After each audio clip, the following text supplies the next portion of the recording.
Embargoed section for 10:30 p.m. tonight. No live tweeting during the broadcast section and use the microphone provided. Michael.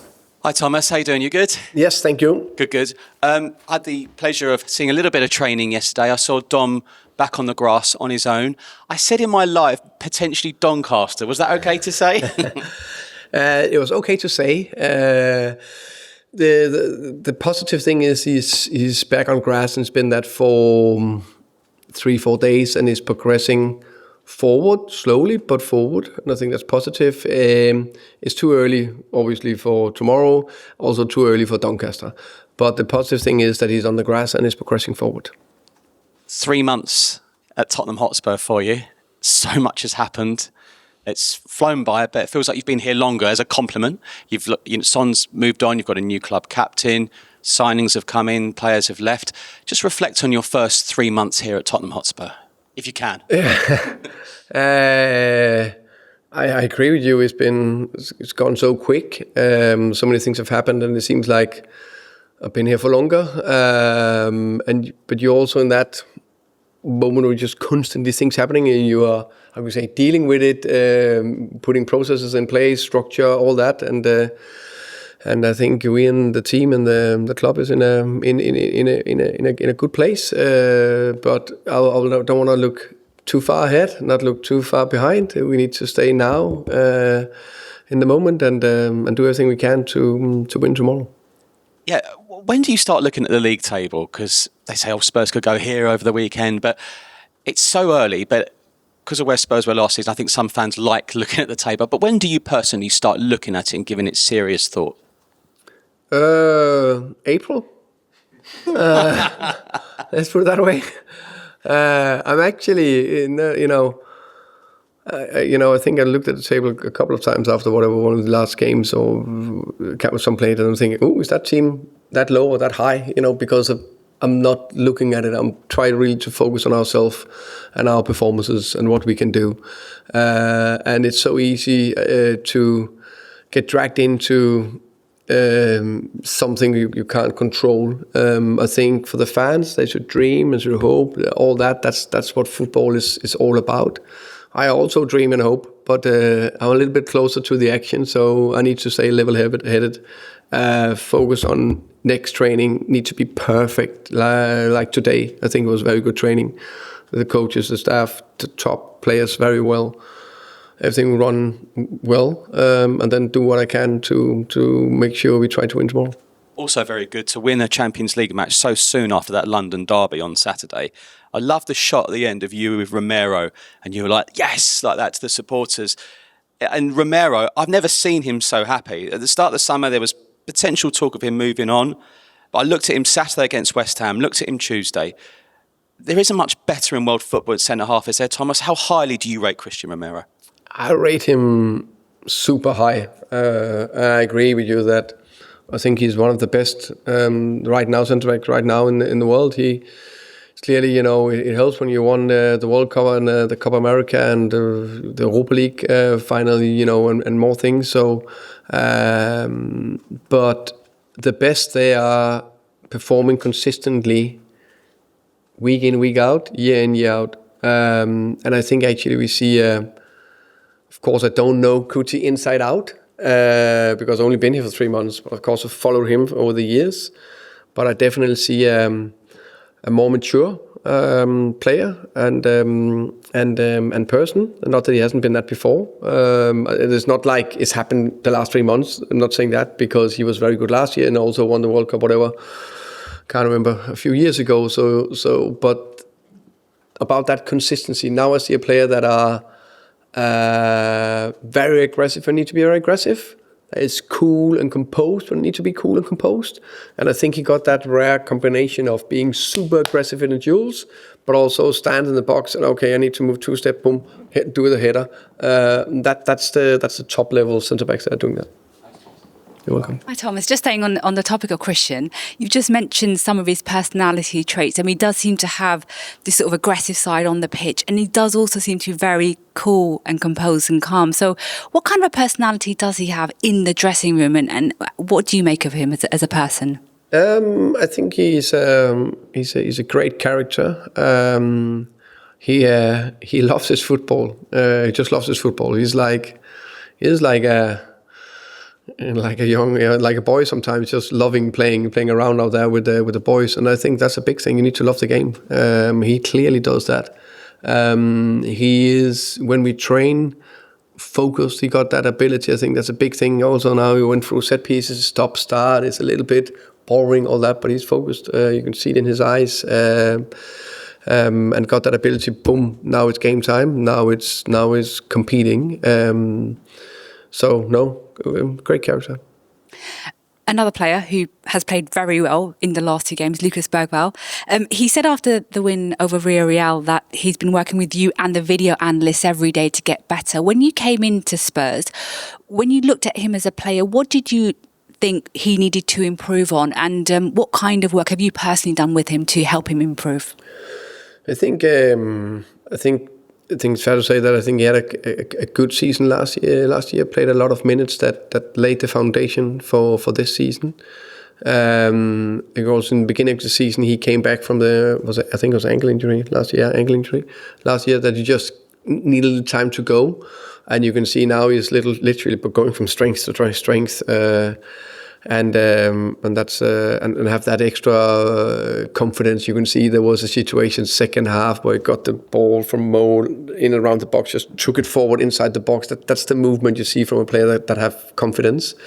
I think the coaches and I, we've been working with him, of course, a few things. So he got so much energy that sometimes you say, pause, stop, don't run when we have the ball, and find a little bit the higher, the more dangerous positions. So, for example, the deep run where he scored the goal against West Ham was a big thing.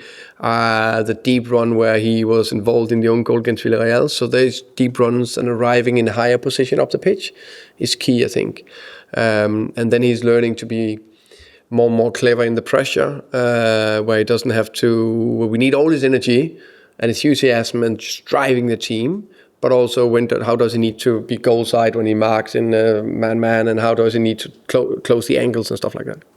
And just looking ahead to the game tomorrow, Fabian Herzler was very complimentary towards you this morning in his press conference, and he said, I had a small chat with him in the summer. Can you reveal the nature of that chat, and what do you make of him being, I think he's 32, being a manager, at such a young age in the Premier League and doing so well as well? Herzler deserve likewise massive praise, to be able to, first and foremost, to get the job in a Premier League club. Then you have done something right, and he's definitely done something right last year with Brighton as well. So he's young, but and he's learning every day. I'm learning every day, but he's clearly, you can see from last season, done well, but also learn processes, doing all the things right, and now I think he got a great future ahead of him. I was thinking myself, I thought, wow, that's a few years ago. So and I think I'm still young, quite young, but no, it's great job he's done at Brighton. Thanks, Thomas. Jay, please. Hi, Thomas. Destiny Udogi's slowly returning to full fitness. He's made a couple of substitute appearances. Just wanted to ask, what does he offer this team that's maybe a little bit different to the other fullbacks? I think I'm privileged to have 4 good fullbacks, including Ben Davies. But I think it's also fair to say that probably Dest and Jet and Petro a little bit ahead, and those 3 are performing at a very high level. Destiny have done it very well the last 2 seasons when he's been fully fit.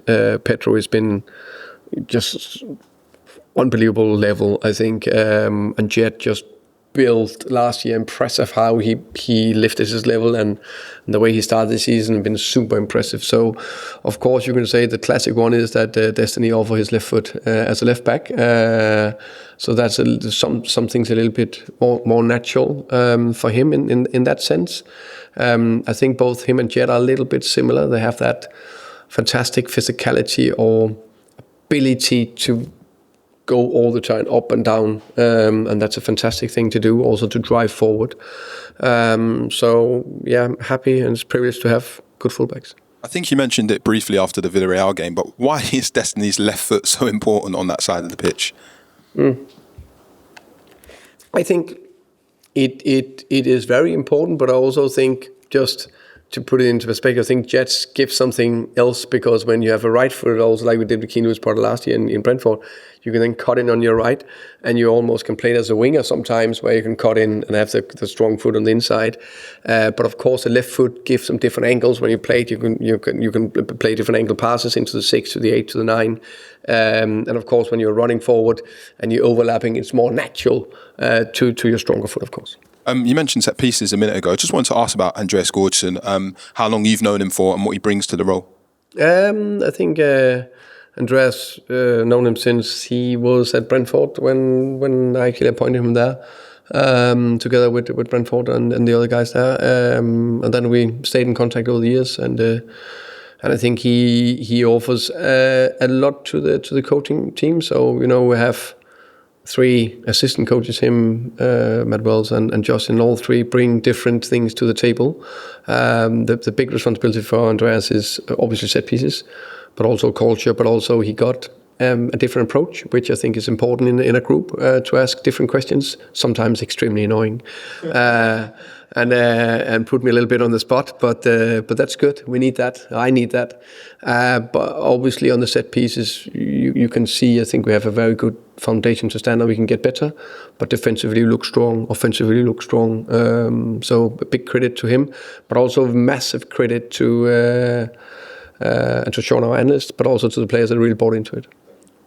Thanks, Thomas. Just going back to the left-hand side, Xavi obviously said, I think it was last week, that predominantly you'd see him as a number 10 more so going forward. I see him in both positions, to be, but can definitely can play both positions. But I agree, 10 is a good position as well. Well, that's what I was going to ask. Really, have this kind of initial first couple of games, has that been about introducing him more gently into the Premier League rather than putting him in the hustle and bustle straight away in the middle? No, I also think it's how we let the team grow and develop. Where we came from in the summer, I think I was thinking the other day, I don't think I said it, that we last year and the last 2 seasons, but definitely last year, it was like Kulusevski, Song, Maddison, Solanke. None of them is available. So it's a completely new front four. Xavi came in late to the picture. Mo came in the preseason. Dom hasn't been fully fit. We played with Pape or Lucas as the 10. So we're trying to add those layers, game for game. And right now, our strongest bit in the team is the structure, and I think the way we defend, which is also a very offensive way of defending with the high pressure, because we win the ball high, we keep initiative, we can be aggressive and intense.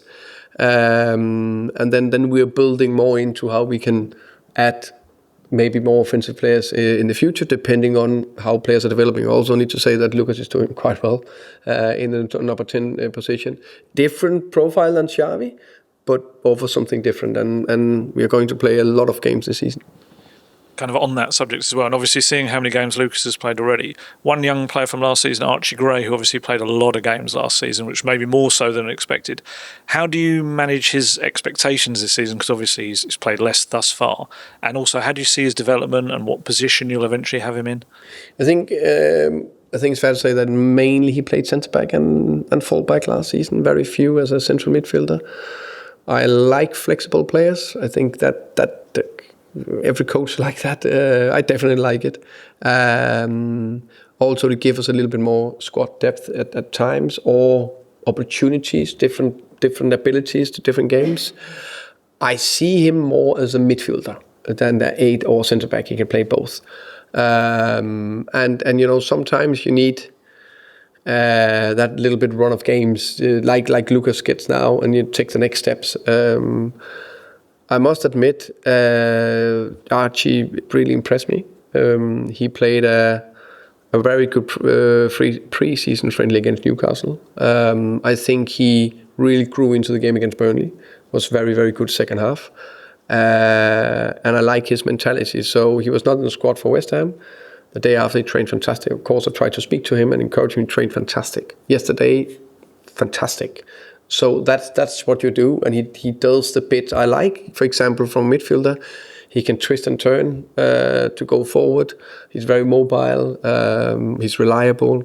So no, I really like Archie. Sometimes you like. Unfortunately, you can only play 11. Can we change the rules so sometimes I can get a few more on the pitch? It will help a little bit. Sorry to sound like I'm chasing, but I just wondered if you decide on your leadership group. So what's that again? Leadership group. Put a big thing. I need to do that. Is actually that will come. I promise you soon. That will put pressure on me now. That's good. Yeah. And just very quickly, Kota Takai, how's he doing? He is very close to training the group. I should know because I got told yesterday. I'm pretty sure he will train with the group on Monday. Pretty sure. Yeah. Thank you. Okay, we'll end the broadcast section there. Move on to the embargoed section for 10:30 p.m. tonight. Tom.